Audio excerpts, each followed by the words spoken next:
Hello to everyone, welcome to my channel beauty tips. सैयदना उमर रज़ी ताला अन्हा से शैतान की मरऊबियत।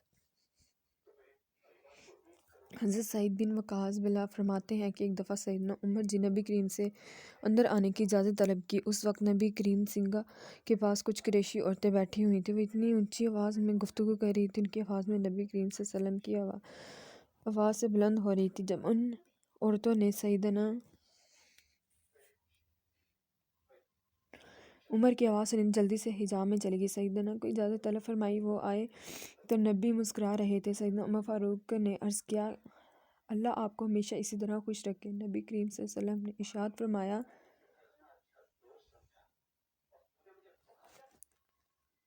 मुझे इन औरतों पर ताज्जुब है जो अभी मेरे पास बैठी थी।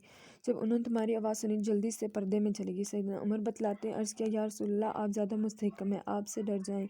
फिर वो औरतों से मुखातिब हुए और कहा, क्या तुम मुझसे डरती हो और रसूल सल्लल्लाहु अलैहि वसल्लम से नहीं डरती? औरतों ने जवाब दिया, हाँ, और गुस्से वाले हैं। ये सुनकर नबी ने फरमाया, ख़त्ताब के बेटे, इस ज़ात की कसम जिसके हाथ में मेरी जान है, शैतान इस रास्ते पर हरगिज़ नहीं चलता जिस रास्ते पर तुम चलते हो। तुम्हें देख कर शैतान अपना रास्ता बदल लेता है।